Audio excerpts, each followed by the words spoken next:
Close ka na, men. Alright, ladies and gentlemen, we're back. Nag-charge lang po tayo. And the signal here along Payapa is very poor at this moment. At this a very cloudy race competition dito sa may bandang Payapa to, no?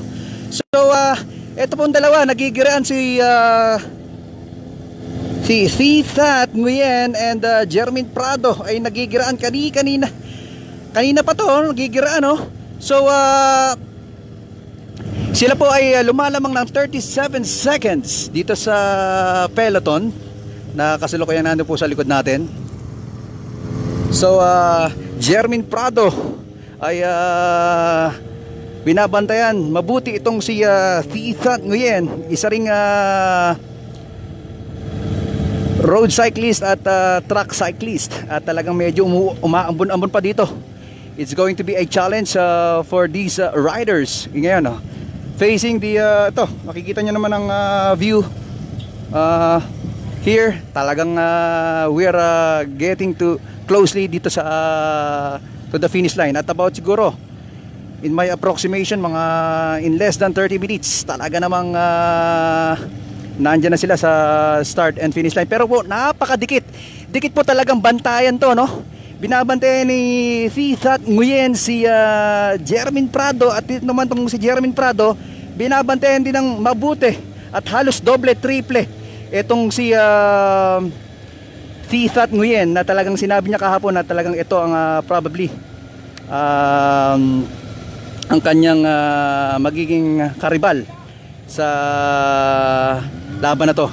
This is the 108.3 kilometer individual road race na kinalolohokan ng about or 16 participants from 6 countries. Close tayo. Lapit tayo. Napag-iwanan na tayo. Oh yeah! Yan si Omel Cruz, ladies and gentlemen. Siya po ang drone specialist ngayon na nagdo-drone na hawak ang kamay. Na hawak niya ang drone sa kamay niya. Pero rolling yun, rolling. Anyway, medyo drizzle dito ngayon sa where we are situated right now. Ito still. Ito naman ay hindi ko masasabing nauuna o ano, parehas halos to, nagpapalitan lang ng trangko, no? So si 215 from the Philippines, ito po ay si Jermaine Prado with Thath Nguyen, ang kanyang maikit kalaban. Ito halos hindi pinagbibigyan ni Prado to na makahabol kahit man lang isang bisikleta ang pagitan. So ito talaga namang even Snow Bado, ato mo si Snow Bado, kung paano binibigay sa inyo ang coverage through the sponsorship of PCSO Scratch It, PCSO Go for Gold, Phil Cycling, POC President Bumble Tolentino, Competition Manager Lorenzo June Lumibaw, and Venue Manager Sunshine Mendoza. Lagpasan mo ng konti itong dalawa. So wala pa po tayo sa Jokno Highway, no? Oo. Ay, baba.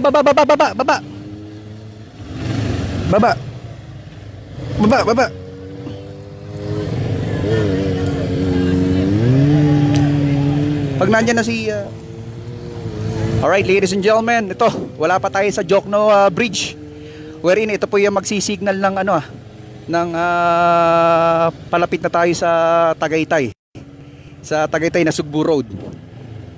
Siguro about 15 or 10 kilometers away na lang yon to the finish line dito, start and finish line dito sa Tagaytay, ha.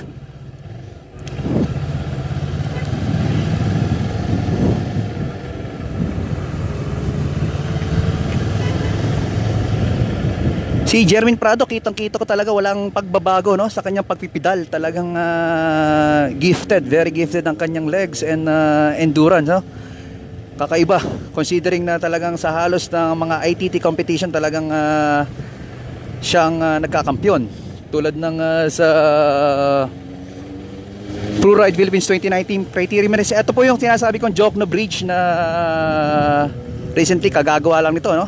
Nirepair to for about siguro buwan tong ginawa, connecting Lemery to the Tagaytay Nasugbu Road. So closer to the start and finish line area, at itatraverse po natin mga kaibing, or papunta tayo ngayon sa Tagaytay Nasugbu Road. Ito po yung final stretch. A very exciting game dito sa ongoing individual road race women elite ng in the 30th Southeast Asian Games. Ito, in a short while, maybe this is the last stretch that will lead them to the finish line. Ito medyo halo na to kasi rolling to, itong part na to going to Tagaytay, rolling to partly. So no hander pa si Jermin Prado while fixing her jersey. Ito matigas na matigas talaga legs niya, yung gastrocnemius niya, ladies and gentlemen, talagang putok na putok, talaga makikita mo talagang lakas ng kanyang sipa, walang pagbabago. The cadence is yung cadence nila okay, halos pareha sila ganun parang pareha silang batak na batak, ladies and gentlemen, walang pagbabago mula umpisa.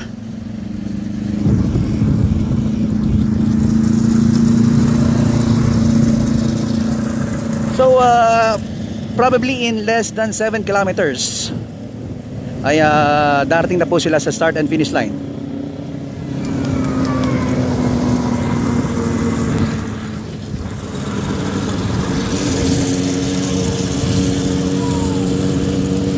So we are live here dito po sa Tagaytay Nasugbu Road, about siguro 7 kilometers away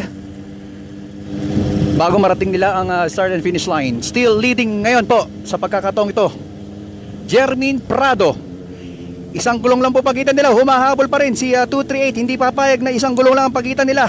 Ayan po, humahabol dito sa kanan si Nguyen Tithat, hindi po siya papayag, at least malamangan niya o pumantay siya kay Jermin Prado. Naaalarma siya pag medyo nauungusan siya ni ni Nguyen Tithat.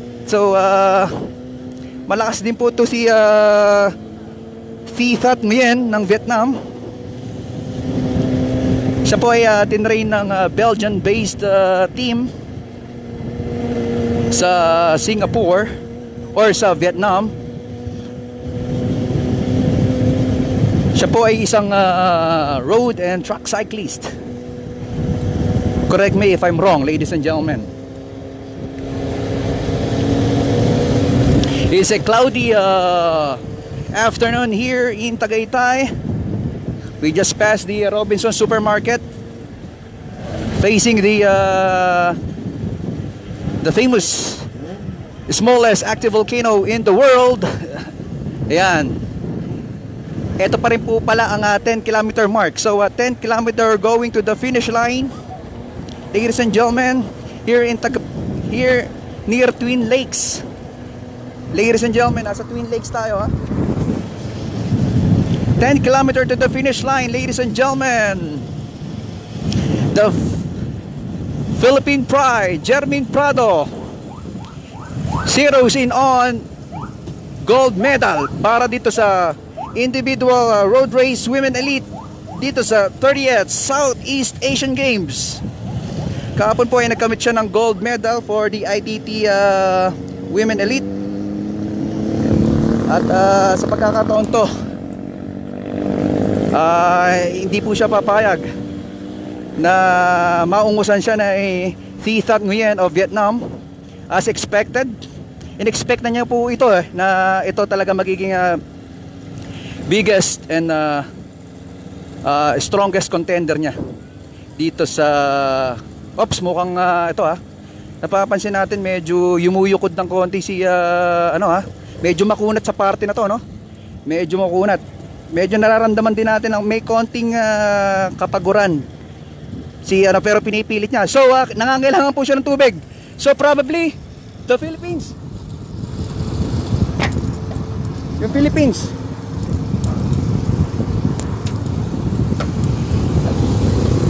Alright, okay. Nangyari? Ay, maligtad po. So, to about 9 kilometers to the finish line, ladies and gentlemen. Pwede pa bang bigyan ng tubig? Okay. So, dahil pasok pa na po sa 10 kilometer mark, hindi na po siya pwedeng bigyan ng tubig or i-assist for refreshment. So, according to Coach Ednalyn Walda of Go for Gold. So, by the way, batiin po natin ang PCSO. Scratch it muna, ha? PCSO, Go for Gold, Field Cycling, POC President Bambol Tolentino, Competition Manager Lorenzo Jun Lumibaw, and Venue Manager Sunshine Mendoza. So, sa pagkakataon po ito, despite being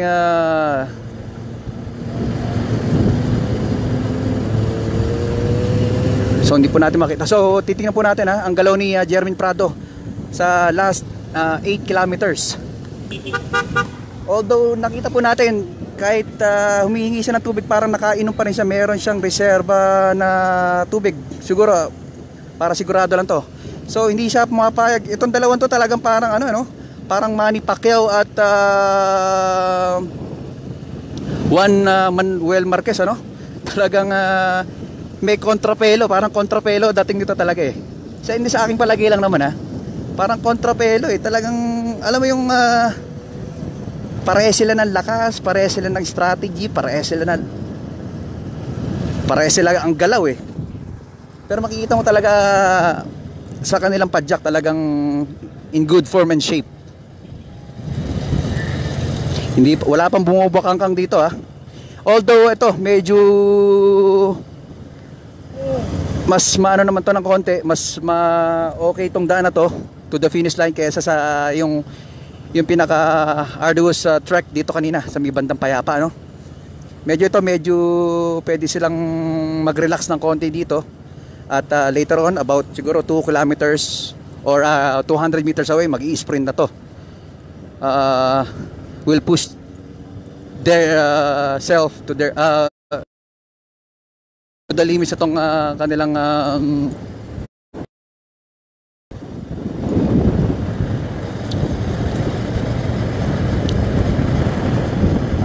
so, nag-i-enjoy po tayo. Talagang hindi po natin kanina po ay meron na po tayong about hours and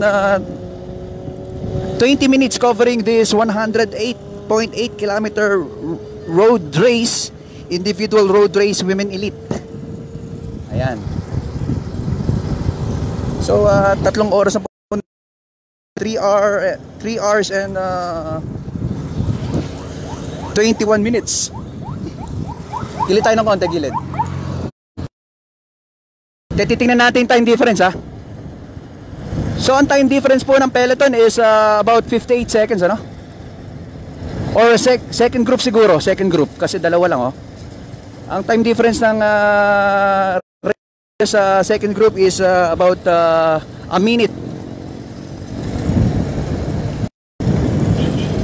Tabi ka na, gilid ka ng konti, gilid ka. Gilid na gilid. Okay. So maganda to hanggang sa finish line Bantayan natin.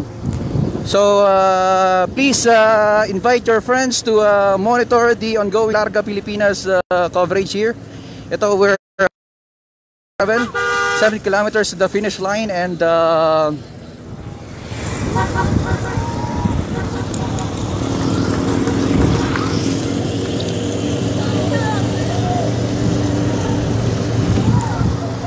this is a jaw dropping competition here in Tagaytay. Dito na.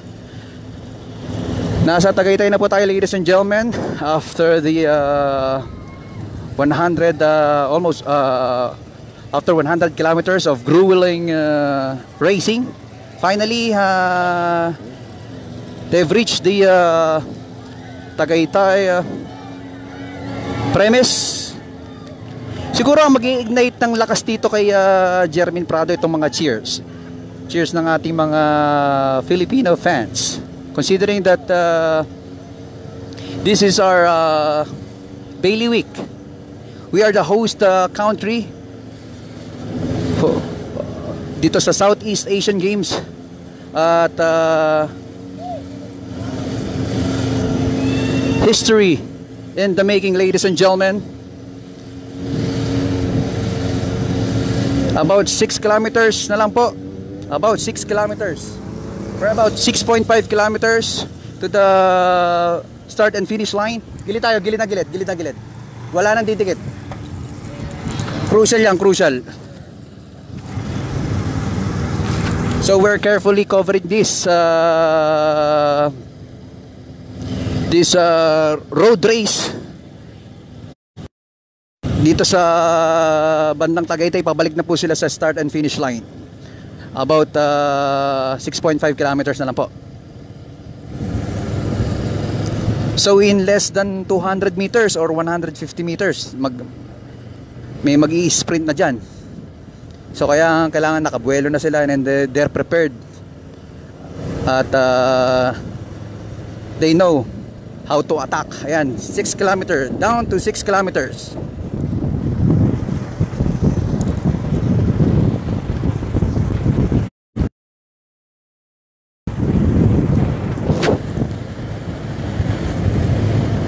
So ladies and gentlemen, they are pedaling for about 52 kilometers per hour right now. This is a high octane race competition going on here in Tagaytay, ladies and gentlemen.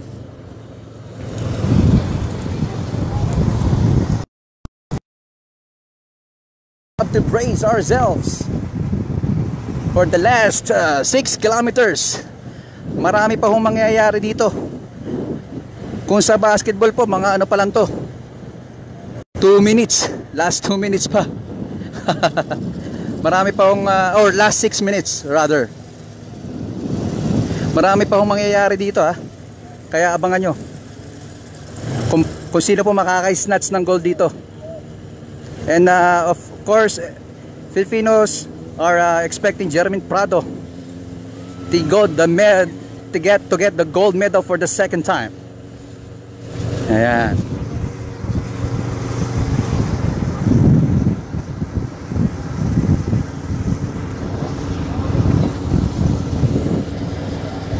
So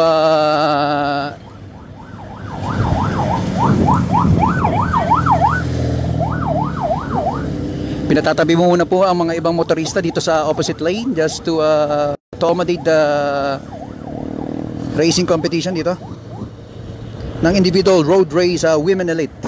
So dalawa na lang po ito 50 seconds po ang difference sila sa second group. So hindi po natin matanaw yung scoreboard pero kita naman po 56 seconds ang difference. Wala pa hong nababalitaang nasiraan or nagkaroon ng mechanical problems or na-aksidente. Thank God that this competition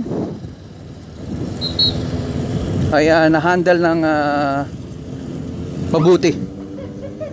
At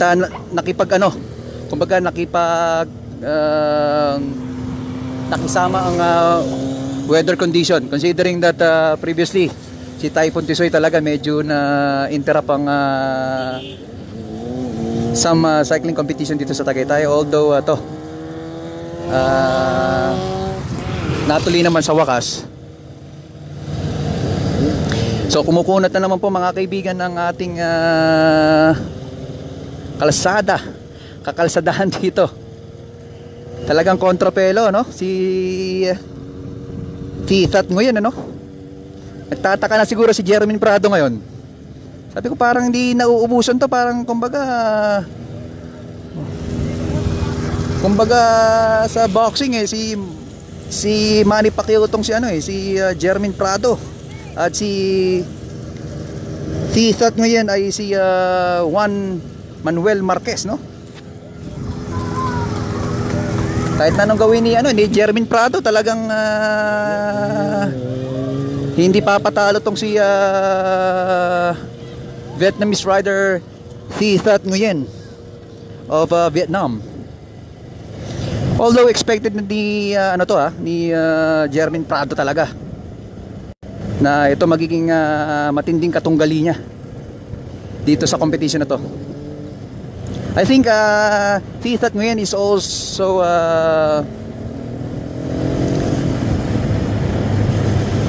participant dito sa kahapong ginanap na ITT Women's Elite, ano? Tatlo pong nguyen to sa Vietnam. Hindi ko po alam kung magkakapatid o magkakamag-anak. Pero tatlong nguyen po ang nasa entry list natin. Joining the individual road race Women Elite dito sa 108.8 kilometer individual road race Women Elite dito sa Tagaytay and Batangas.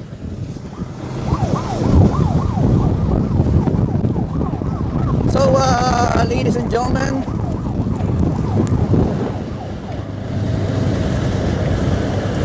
a downpour, sudden downpour is being experienced by our riders right now. 3 kilometers away to the finish line, ladies and gentlemen, and a sudden downpour, ladies and gentlemen, along this route is now experienced. Hope this downpour will not hamper the our very own Jermaine Prado to get the medal, second medal for this event, for this category, ladies and gentlemen. A sudden downpour is